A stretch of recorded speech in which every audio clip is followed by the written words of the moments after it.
Hello and welcome once again to OFX's Currency Corner here in the UK from a very hot and sunny London. My name's Hamish Muress, I'm one of the senior currency analysts here at OFX, and as ever joined by my esteemed colleague Jake Trask, our FX Research Director. So got a special episode for everyone today where we'll be discussing the results of our annual UK SME survey. So this is a survey that goes out to 500 of our clients and 500 UK SMEs each year. And basically it's a good gauge for us to understand all the worries, concerns, confidence levels of British businesses and what they're looking out for and how we can then help them with their FX and their FX exposures. So there's three things that really jumped out to us, three observations and I guess three questions that we would like to discuss today.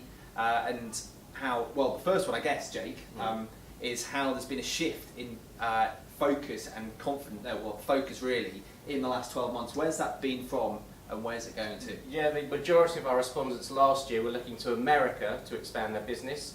Now this year, the shift has gone back to Europe, and 45% of respondents were looking at Western Europe as being their main target to expand business in. It seems that some of those Brexit concerns that were very raw last year have dissipated, and people might be a bit rattled by Donald Trump's trade rhetoric, so a lot of people moving away from America back to Europe. I bet it was quite a big jump as well, wasn't it? Yeah, 25% uptick, up to 45% of our respondents said that that was going to be their primary focus, Western Europe. Okay, but it wasn't just Western Europe, but Europe in itself was split as well, and this sort of, it's not just one Europe as a whole, there is a divide there. Absolutely. So Eastern Europe, 20% of respondents said that that was going to be their primary focus. Those two countries that used to be behind the Iron Curtain, Poland, Czech Republic, Hungary, etc. A lot of businesses looking to expand into that market. Well, it's certainly a market that we can service. Obviously, as OFX clients, you know, it's something that we deliver currencies there all the time, and we've actually noticed an 8% increase to Hungary, to Poland, Polish zloty, Czech as well, and that's quite a big jump in itself, given such a small part of the market. Yeah, interesting result that was.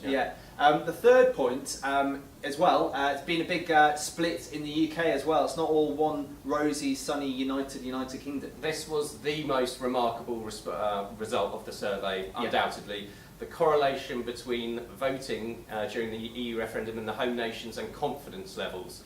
So the larger the vote to leave, the higher the confidence level. So England is the most confident, Scotland is the least confident. Only 38% of Scots voted to leave in the referendum. So that was quite remarkable. Yeah, and only sort of 40% of Scottish people were confident about sort of events moving forward. So that correlation was very, very striking.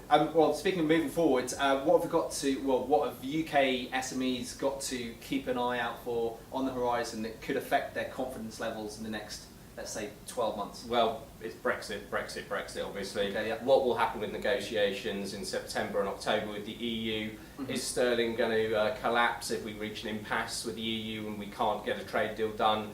If we bow down to the EU's demands, we get a softer Brexit and we get a favourable trade deal, then sterling will rally. My thoughts is probably the latter of those two. Okay, well, you heard it here. Jake, thank you very much. A fantastic survey, great results, and obviously very key to help us understand what's going on with you guys, with UK SMEs. If you've got any questions about the survey and the results, please feel free to get in contact with corporatelondon@ofx.com. Any questions, we'll be able to help, hopefully with some answers. Thank you very much for watching, and we'll see you next time.